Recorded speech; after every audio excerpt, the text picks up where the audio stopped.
Ce balado est produit par OnPod, un studio de contenu vidéo près de chez vous.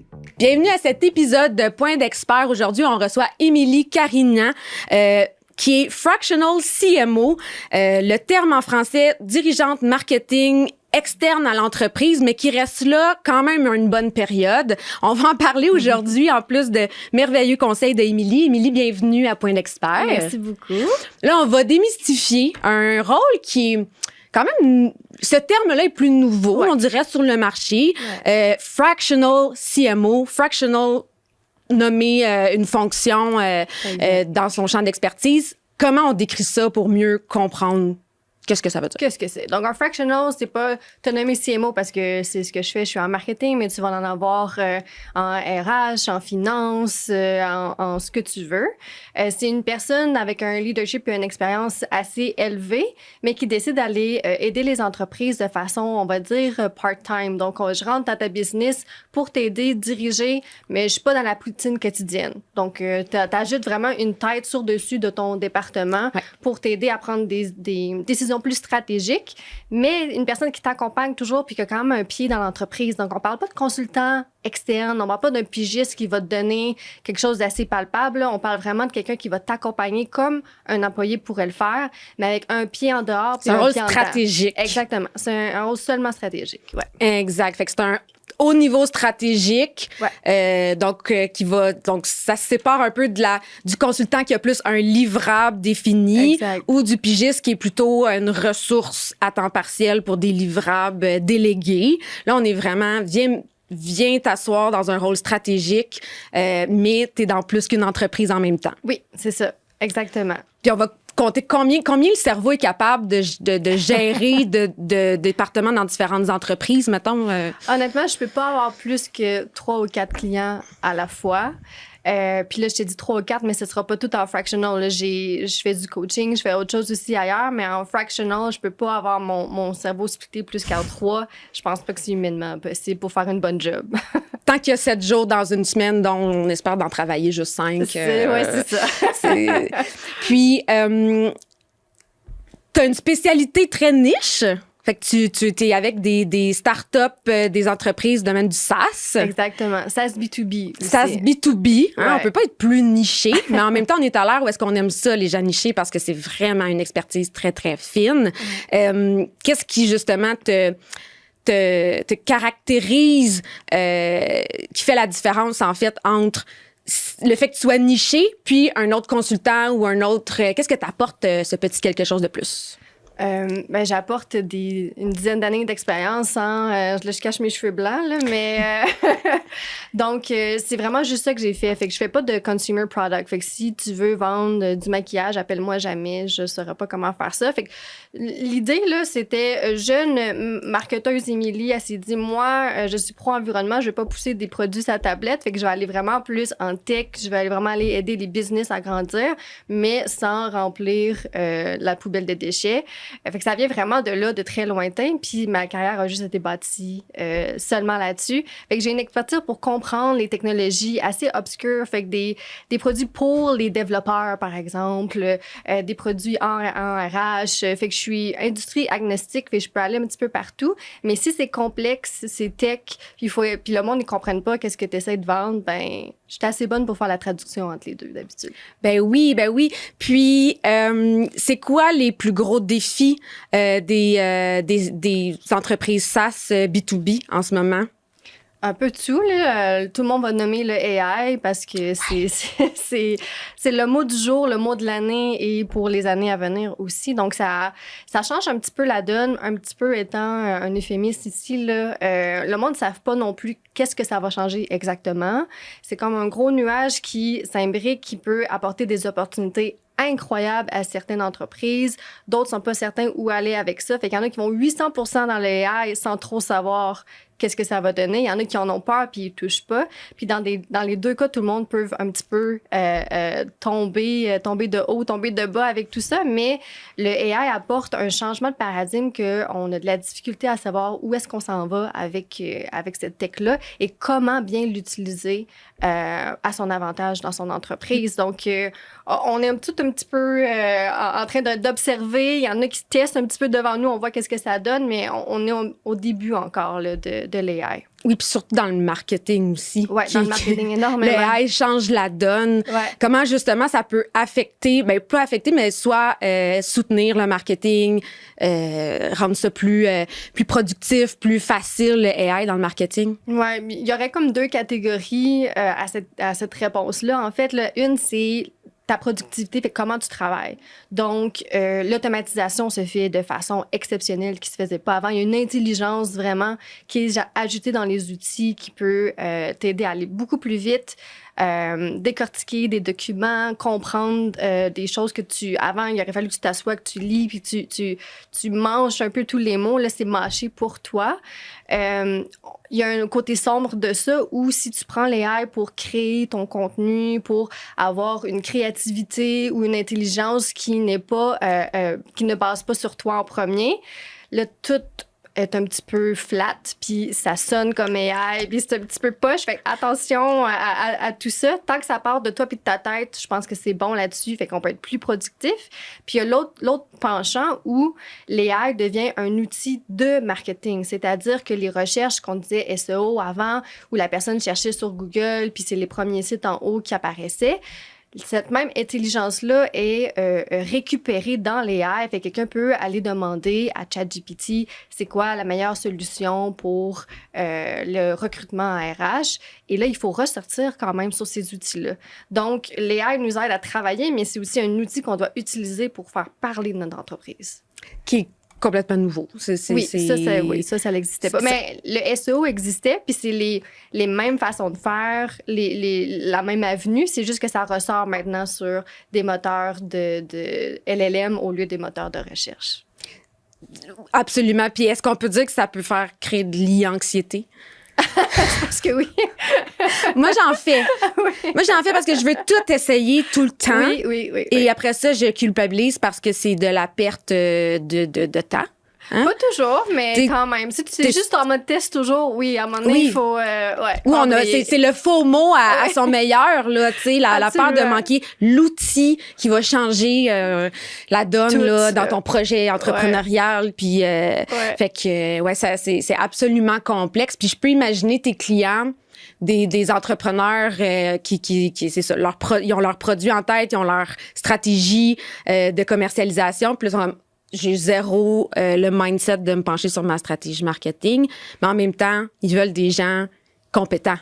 Ouais, exactement. Fait qu'eux, des fois, ils ont une stratégie, des fois, ils n'en ont pas. Ils savent qu'est-ce qu'ils veulent atteindre souvent, mais comment l'atteindre, des fois, ça peut être assez flou. Puis, comment est-ce qu'on fait pour atteindre ces objectifs-là? Et maintenir cette stratégie. Exactement. Puis que ça donne les résultats qu'on veut. Là, c'est vraiment là où on en est. Fait qu'on peut avoir une idée de tactique ou on peut avoir le FOMO des tactiques. Fait qu'on fait un petit peu tout à la fois. Puis là, on se dit, il n'y a rien qui marche. Le marketing, ça marche pas. Telle affaire fonctionne pas. Mais souvent, c'est comment est-ce qu'on applique ces stratégies-là? Est-ce que tu en as fait 18 en même temps? Il faudrait peut-être en faire une ou deux en même temps pour commencer. Puis ensuite, on peut élargir. Fait qu'apporter un peu ce focus-là puis la stratégie par-dessus pour être capable d'avoir confiance dans ce qu'on fait puis aussi de voir les résultats puis de pouvoir ensuite itérer à partir de là au lieu de tirer un petit peu partout en même temps.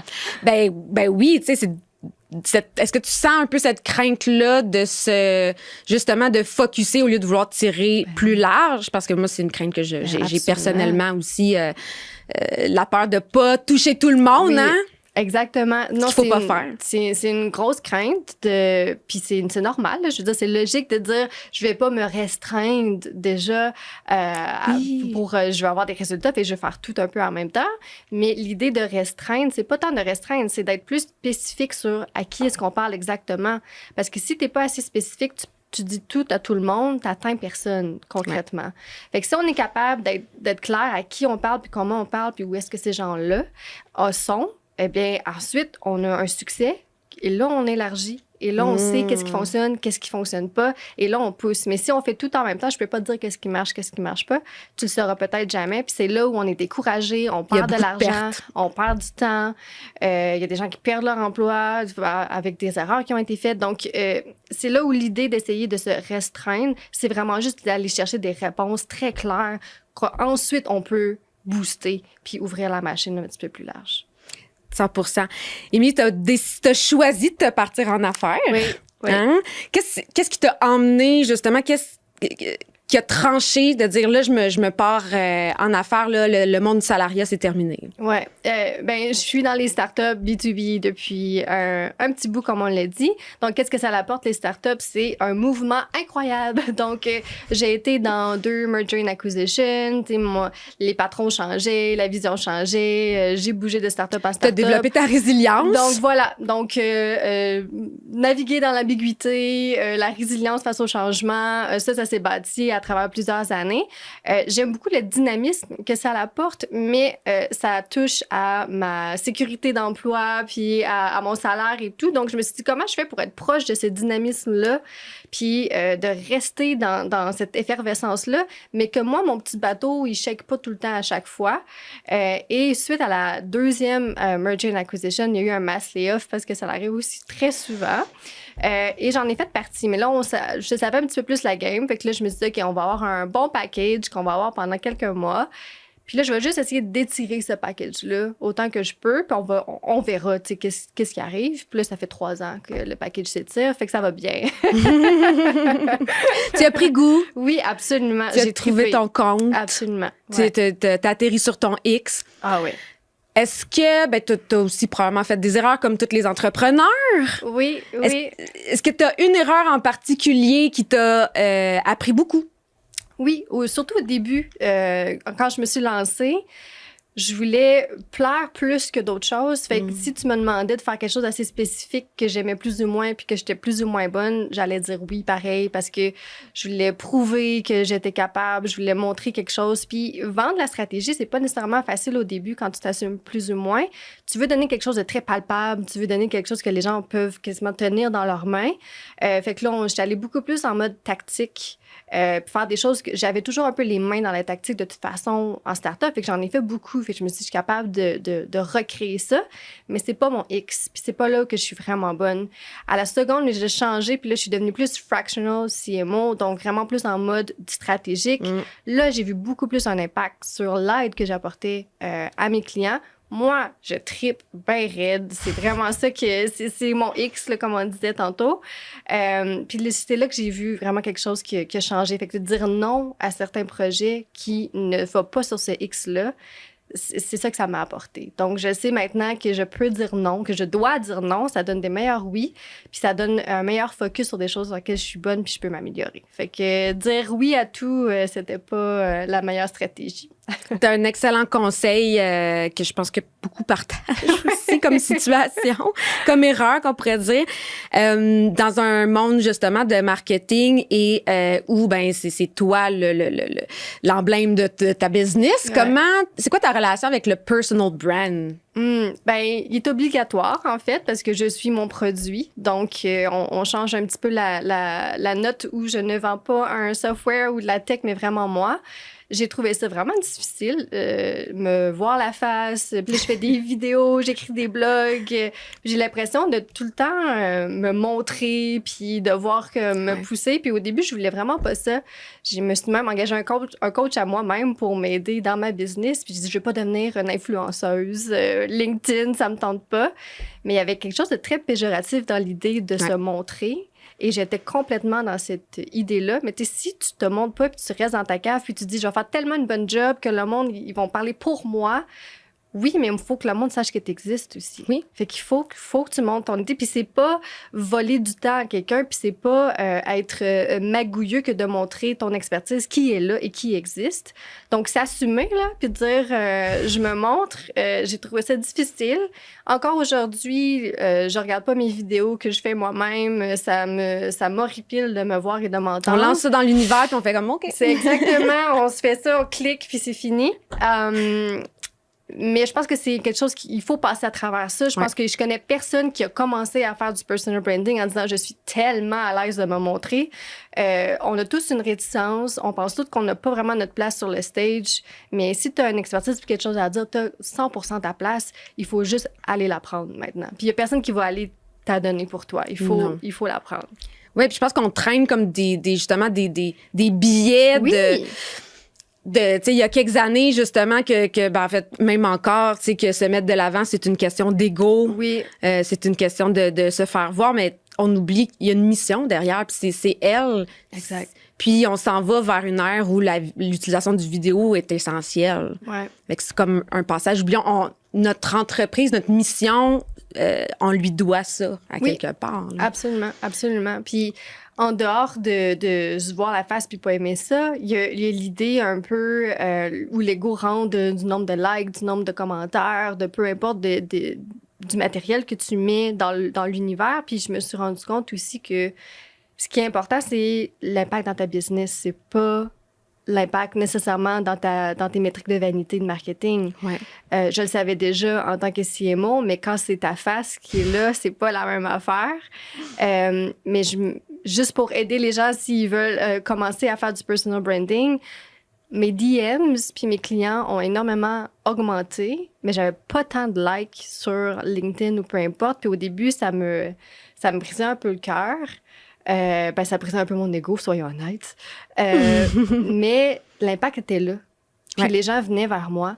Parce que le monde les qui venait vers bonnes moi, personnes. exactement. Ils likaient même pas, ils commentaient pas, puis ils apparaissaient, puis ils disaient hey, j'ai vu ça, c'était incroyable, puis ça m'a vraiment aidé, j'ai utilisé ton outil que tu as fait. Je dis OK. C'est juste ça que j'ai besoin, je vais me fier là-dessus au lieu d'aller voir la vanité, puis l'impact est là, puis c'est ça le plus important. C'est ça le marketing. Si tu veux juste avoir un impact, dans le fond. Oui, c'est ça, mais il y a du bruit autour qui nous... qui des fois, qui nous unfocus de ces messages-là. Puis je pense que des messages comme ça, c'est important qu'on les entende justement dans les expériences de ceux qui l'ont vécu pour nous le rappeler, puis des fois prendre un petit peu plus rapidement les bonnes décisions. C'est ça. Pas mariner trop longtemps là, dans sa défaite d'ego, là, mais voir vraiment l'impact. Là, je pense que ça peut aider tout le monde. Absolument. Puis où est-ce qu'on s'en va? Le SaaS, il est où en ce moment en matière de marketing, puis de publicité, puis... Ça, c'est une question qu'on pourrait prendre en 8 heures, mais comme je disais, l'AI impacte énormément tout ce qui se passe. Donc, où est-ce qu'on s'en va? On va dans une rapidité qu'on n'a jamais vue. Tout va toujours plus vite et ce n'est qu'encore plus vrai aujourd'hui. Les grandes réflexions, les stratégies qui prennent 6 mois à mûrir, les tests qui prennent plusieurs semaines, on peut plus vraiment vivre dans cet univers-là. Avant, les plus grosses entreprises avaient cet avantage-là. Il y avait des grosses équipes, il y avait beaucoup d'argent dans la banque qui pouvaient prendre leur temps à s'asseoir puis réfléchir. Cet avantage-là n'en est peut-être plus un maintenant, parce que ta rapidité d'exécution pour voir l'impact sur le marché a beaucoup plus avantage que ta grosse réflexion long terme qui va prendre du temps à avoir un résultat. Fait que je pense qu'on a un changement où les petits peuvent encore avoir beaucoup plus d'avantages sur les gros à cause de leur vitesse d'exécution, que les gros, peut-être, c'est un paquebot, hein, des fois, à tourner. Ouais. Puis là, peut-être qu'ils vont perdre un edge là-dessus. Donc, ça, c'est spéculation, puis c'est ce que je vois un peu en ce moment, mais il y a un changement là, qui se fait par rapport à la rapidité, c'est sûr et certain. Oui, hein, puis on le voit aussi, des entreprises vivent leur hyper-croissance quand ils sont bien alignés. Ouais. Ils peuvent très bien, un peu comme une course, là, le petit cheval qui reprend du galon d'en arrière, puis atteindre la ligne d'arrivée en premier. Là, donc, il faut voir à rester aligné, justement. Absolument. Puis, dans les stratégies, est-ce que le SaaS doit focuser plus sur le média social, sur les salons, les shows, sur le cold call? J'ai un SaaS, là, faut que j'aille où? Ça dépend vraiment de ton industrie et de tes clients. Fait qu'est-ce qu'il faut que tu fasses? Mon client, il est où en ce moment? Lui, il est influencé par quoi? Puis où est-ce qu'il va aller chercher ces informations pour prendre sa décision? Est-ce qu'il va même aller chercher de l'information ou il va décider on the spot qu'est-ce qui se passe? Fait que si tu comprends bien le comportement de ton client, tu vas être capable de savoir où aller. Fait que je pense pas que tout le monde doit être sur un réseau social en particulier ou faire tel salon en particulier. Chaque canal de marketing peut être bon ou mauvais, dépendamment de ton produit, qu'est-ce qu'ils offrent, puis ils l'offrent à qui. Puis ça doit s'aligner ensemble. Si ça, c'est aligné, t'es winner. Mais je pense pas qu'il y a un trend ou une chose à faire en particulier. Je pense que ça, c'est une trap qu'on essaie d'aller pour nous aider à avancer. Mais si t'as pas ton intelligence client, ça va être difficile d'aller chercher un impact assez puissant là, quand tu fais tes tactiques marketing. Puis est-ce que ça change? Est-ce que ça peut changer? Ça, les besoins clients, où le client se situe, comment aller le chercher? Puis c'est à quelle vitesse qu'il faut comme revoir ça pour être sûr de le suivre, notre client? Bien, déjà, si tu as cette information-là, tu es meilleur que 90% des entreprises. Là. On veut connaître notre client, mais on a une idée de c'est qui notre client, puis on se crée un peu un mythe du client, de qu'est-ce qu'il fait, son comportement, où est-ce qu'il est, mais on va pas lui parler directement. Est-ce que tu prends ton téléphone? Est-ce que tu es sur tes sales calls? Est-ce que tu parles à ton équipe de Customer Success? Est-ce que tu l'écoutes pour vrai? Fait que si tu es déjà là, un peu un reality check, c'est déjà mieux que beaucoup d'entreprises. Et maintenant, si tu veux suivre le mouvement de ton client qui va changer, j'allais dire annuellement, ça serait bon de faire un petit check-in, mais tout peut changer tout le temps. Fait que ça te prend une machine à l'interne où l'intelligence client rentre, puis tu peux toujours la vérifier, c'est-à-dire tes sales calls, les calls avec les customer success, s'il y a des bugs ou s'il y a des problèmes, s'il y a des choses à régler aussi. Fait que tu veux toujours garder l'intelligence à jour à l'intérieur de ton entreprise. Puis c'est là que le AI est vraiment bon pour aider à prendre tes transcripts de tous tes appels. Tu mâches ça dans un AI. J'aime beaucoup le Notebook LM de Google pour faire ça. Ça devient un expert interne sur ton client. Puis tu peux aller chatter. Le monde, il pense quoi aujourd'hui? Est-ce que c'est différent d'il y a 6 mois? C'est qui les compétiteurs que les gens parlent dans le dernier quarter? Garde tout toujours à jour. Maintenant, on peut faire ça sans toujours refaire un grand mouvement vers eux parce que tu as l'intelligence qui va rester à l'interne toujours à jour. Ça, c'est une utilisation intelligente de l'intelligence artificielle. Ouais. Exact. Émilie, quelqu'un qui veut se partir en affaires dans ce milieu-là, donc fractional, l'expertise stratégique, là, on commence par quoi? On commence par l'avoir déjà fait dans une entreprise. Please. Sortez pas des bancs d'école, puis soyez pas consultant en sortant des bancs d'école. C'est pas que vous allez pas savoir quoi faire, mais c'est que ça vous va manquer vraiment beaucoup d'expérience derrière la cravate, qui apporte un niveau d'instinct, un niveau de nuance que quelqu'un qui sort d'un banc d'école aura pas nécessairement. Ça va être très blanc-noir, mais tout est une zone grise pour être capable de naviguer l'ambiguïté, naviguer les zones grises, naviguer les décisions difficiles. Si tu es déjà en mesure de faire un peu ça, c'est très winner là, pour être consultant. Fait avoir l'expérience in-house avant, je pense que c'est primordial. Puis ensuite, honnêtement, c'est du guts d'y aller, mais t'es pas obligé de tout te lancer dans l'univers puis voir qui t'attrape. Tu peux déjà faire des mandats à gauche, à droite pendant que tu travailles déjà pour voir est-ce que tu aimes ça, faire ce type de mandat-là? Est-ce que ça te va? Tu peux être un intrapreneur aussi. Fait est-ce que tu es quelqu'un qui apporte beaucoup de nouvelles idées dans ton entreprise? Est-ce que tu bâtis des choses qui n'existaient pas avant? Est-ce que tu n'as pas peur de challenger à l'intérieur? Puis est-ce que tu apportes un impact? Fait qu'il y a beaucoup de choses que tu peux faire en amont de te lancer, mais il y a un jour que peu importe la préparation que tu vas avoir faite, il y a un lancement qui doit être fait. Tu dois vraiment te laisser aller vers je me donne à cette nouvelle aventure-là. Puis ça, c'est difficile. Ça va être le bout le plus difficile. Puis tu seras jamais prêt. Il n'y aura jamais un moment qui va faire ting! As-tu vécu un sentiment d'imposteur, un syndrome de l'imposteur à un certain moment? Ah ben oui, puis tous les jours, là, je veux dire, d'une façon ou d'une autre. C'est pas les mêmes que j'avais il y a 5 ans ou peu importe quand, mais je pense que le syndrome d'imposteur, c'est quelque chose de très sain. Ça veut dire que tu sais que tu sais pas. Donc, tu peux apprendre, tu peux évoluer, tu peux t'améliorer. Je pense que c'est sain d'avoir un petit peu ça. Tout n'est pas acquis, là. Il n'est pas à prendre pour acquis. T'es pas un know-it-all qui va te vendre, tu sais, voici les 3 méthodes parfaites pour faire ça, puis t'échanges pas pendant 10 ans. je pense que c'est bon de se remettre en question. Ça veut dire que tu es un bon consultant qui cherche toujours à s'améliorer. Donc, faut pas, encore une fois, comme on disait, faut pas se noyer un petit peu là, dans l'idée que je suis tombée pas bon. Puis, faut laisser ça de côté autant qu'on est capable, comme son ego. Mais c'est bon de douter puis de vouloir s'améliorer. Pour ça, si ça donne un feu qui te dit, OK, ça, je suis pas certaine. Écoute, je vais être certaine la prochaine fois, puis je vais m'améliorer, puis je vais apprendre. Je pense que ça, c'est une des meilleures choses qu'on peut faire, consultant ou employé ou entrepreneur, là, tout confondu. Ben, c'est de se dire, c'est parce qu'il y en a des meilleurs que moi sur le marché, ce qui va toujours être le cas. Là. Toujours. Exactement. 100%. Puis, est-ce que tu as un livre ou une personne que tu suis qui t'inspire puis que tu recommandes souvent? Il y en a tellement beaucoup. Dans mon milieu à moi, de vraiment plus le positionnement de l'entreprise, vraiment du côté marketing, il y a April Dunford qui a écrit Obviously Awesome. J'espère que je massacre pas son livre, qui donne vraiment une façon de regarder le positionnement très claire.